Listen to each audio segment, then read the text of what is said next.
ഹരേ കൃഷ്ണ. ഓം ശ്രീ മഹാദേവ്യൈ നമഃ.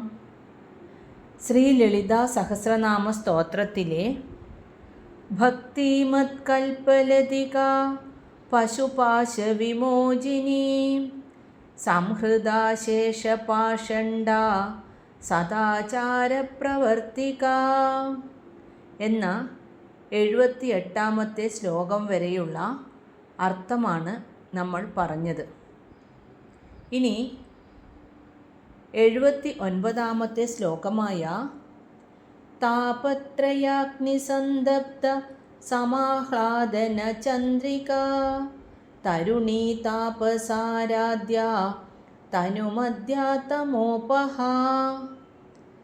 എന്ന ശ്ലോകത്തിലെ ആദ്യത്തെ നാമമായ താപത്രയാഗ്നി സന്ദബ്ധ സമാഹ്ലാദന ചന്ദ്രിക, അതായത് ദേവിയുടെ 357ാമത്തെ നാമമായ താപത്രയാഗ്നി സന്ദബ്ധ സമാഹ്ലാദന ചന്ദ്രിക.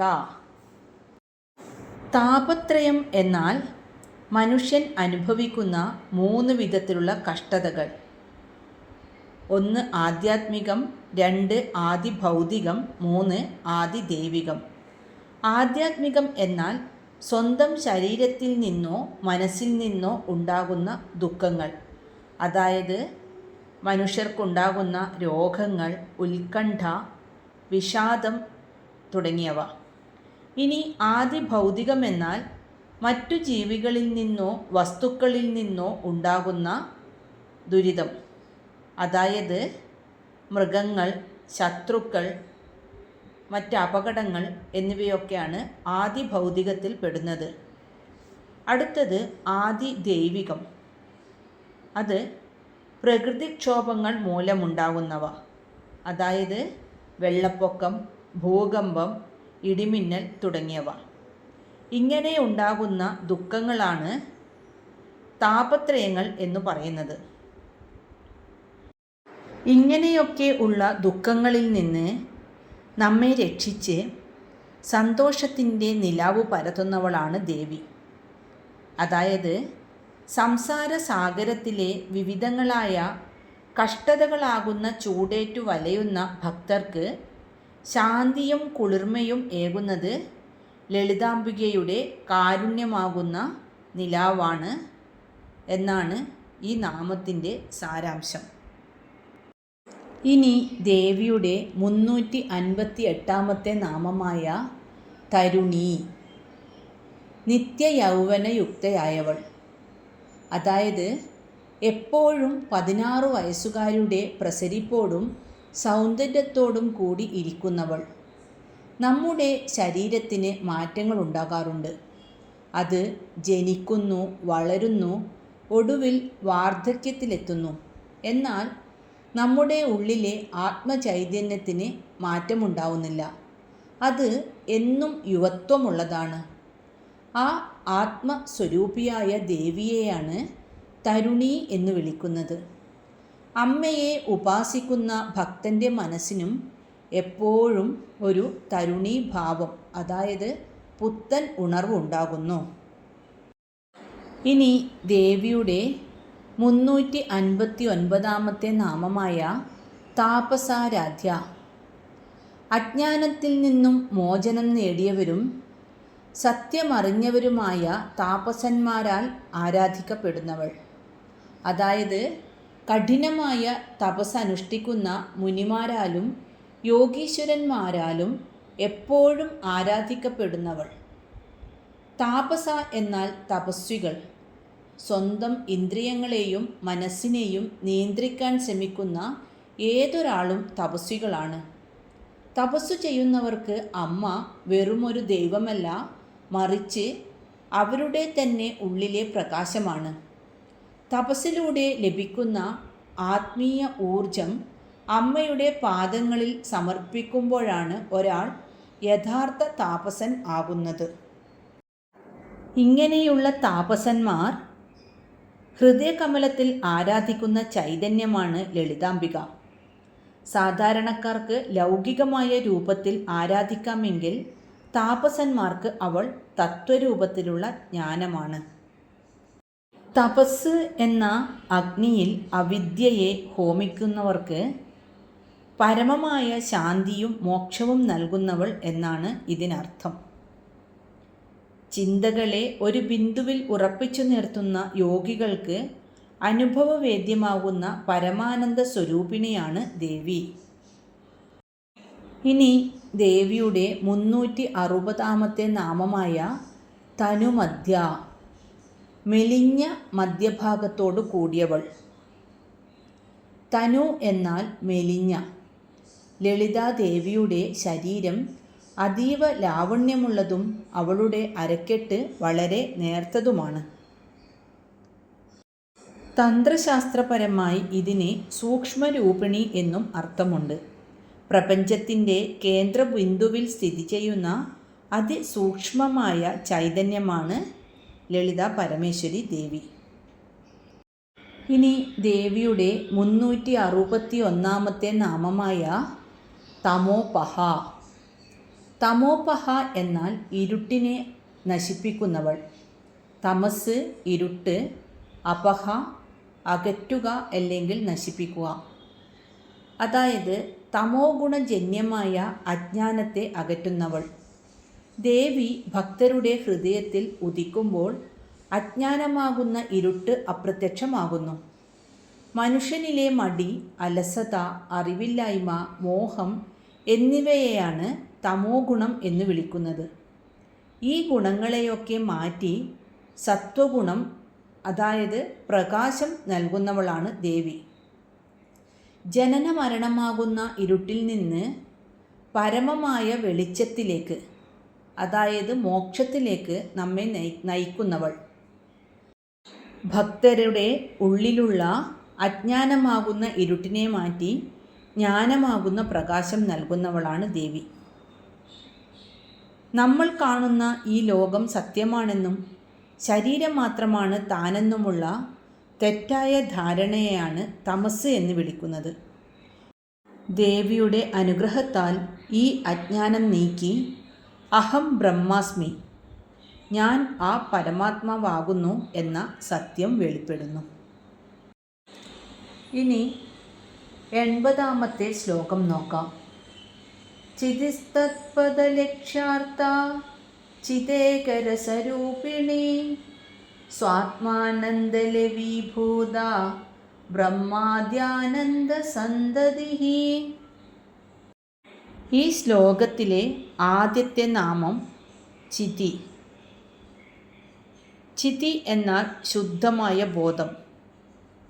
മാറ്റങ്ങളില്ലാത്ത നിത്യമായ ജ്ഞാനസ്വരൂപമാണ് ചിതി. പ്രപഞ്ചത്തിലെ സകല ചരാചരങ്ങളിലും ചൈതന്യമായി പ്രകാശിക്കുന്നത് ഈ ബോധമാണ്. പ്രപഞ്ചം മുഴുവൻ വ്യാപിച്ചിരിക്കുന്ന അറിവിൻ്റെ കേന്ദ്രബിന്ദു, നാം കാണുന്നതും കേൾക്കുന്നതും അറിയുന്നതുമെല്ലാം ഈ ചിതി എന്ന ബോധം നമ്മളിൽ ഉള്ളതുകൊണ്ടാണ്. സ്വയം പ്രകാശിക്കുന്നതും മറ്റുള്ളവയെ പ്രകാശിപ്പിക്കുന്നതുമായ ആ ചൈതന്യം. വേദാന്തമനുസരിച്ച് ഈ പ്രപഞ്ചം സച്ചിദാനന്ദ സ്വരൂപമാണ്. സത്ത് പ്ലസ് ചിത്ത് പ്ലസ് ആനന്ദം. അതിലെ ചിത്ത് തന്നെയാണ് ലളിത സഹസ്രനാമത്തിൽ ചിതി ആയി മാറുന്നത്. ഇനി 363 നാമമായ തത്പദലക്ഷ്യാർത്ഥ.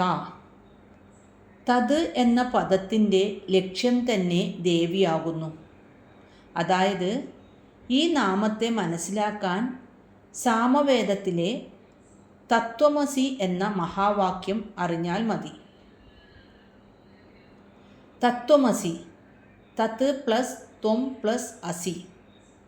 തത് എന്നാൽ അത്, അതായത് പരമാത്മാവ് അല്ലെങ്കിൽ ബ്രഹ്മം. ത്വം എന്നാൽ നീ, അതായത് ജീവാത്മാവ്. അസി ആകുന്നു. ഈ നാമത്തിൽ തത് എന്ന പദം കൊണ്ട് ലക്ഷ്യമിട്ടത് ആരെയാണോ ആ പരബ്രഹ്മ സ്വരൂപിണിയാണ് ലളിതാംബിക. ഇനി ദേവിയുടെ 364 നാമമായ ചിതേകരസരൂപിണി. ചിത് പ്ലസ് ഏക പ്ലസ് രസ രൂപിണി.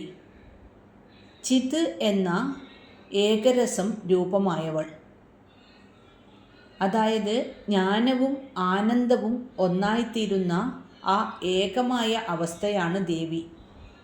ശുദ്ധമായ അറിവ് തന്നെയാണ് പരമമായ ആനന്ദം എന്ന് ഈ നാമം നമ്മെ പഠിപ്പിക്കുന്നു. പ്രപഞ്ചത്തെക്കുറിച്ചുള്ള ഏകബോധമാണ് ദേവി, അതായത് വിഭജിക്കാനാവാത്തതും എപ്പോഴും ഒരേപോലെ പ്രകാശിക്കുന്നതുമായ ശുദ്ധബോധത്തിൻ്റെ പ്രവാഹമാണ് ദേവി.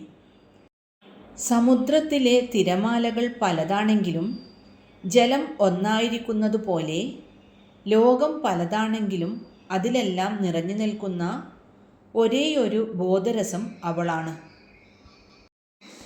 ഇനി ദേവിയുടെ 365 നാമമായ സ്വാത്മാനന്ദലവീഭൂത ബ്രഹ്മാദ്യാനന്ദ സന്തതി.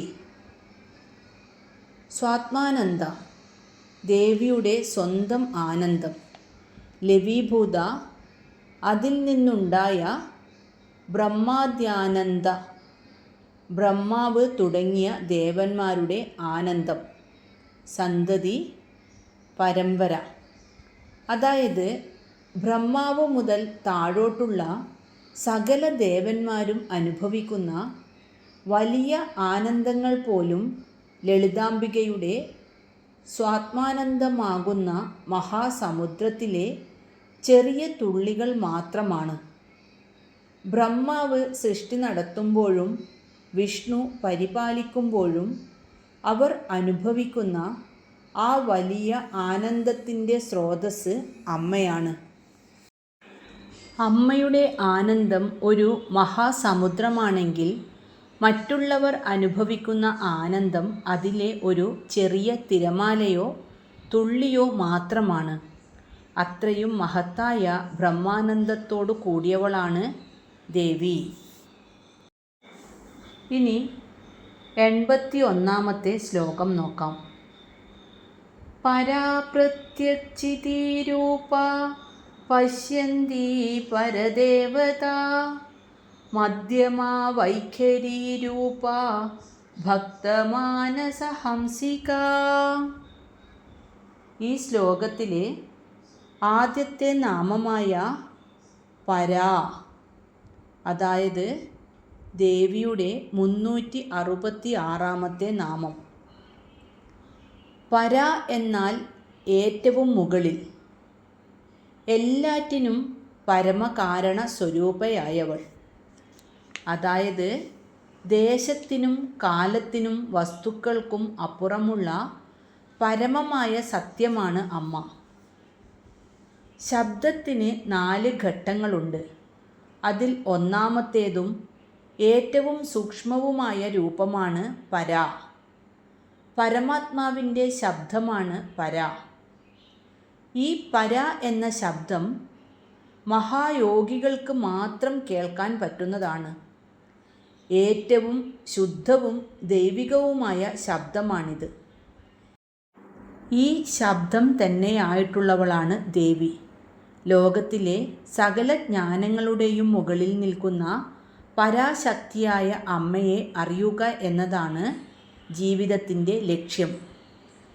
ഇനി ദേവിയുടെ 367 നാമമായ പ്രത്യക് ചിതിരൂപ. പ്രത്യക് എന്നാൽ ഉള്ളിലേക്ക് തിരിഞ്ഞ, ചിതി ബോധം, രൂപ രൂപത്തോടു കൂടിയവൾ. അതായത് നമ്മൾ പുറം കാഴ്ചകളിൽ നിന്ന് മാറി നമ്മുടെ ഉള്ളിലേക്ക് നോക്കുമ്പോൾ അവിടെ പ്രകാശിക്കുന്ന ശുദ്ധബോധത്തിൻ്റെ രൂപമാണ് ദേവി. സാധാരണ ലൗകികരായ ആളുകൾക്ക് അവ്യക്തമായ രൂപം, സ്വന്തം ആത്മാവിൽ ദേവിയെ ദർശിക്കുന്ന ഭാവം.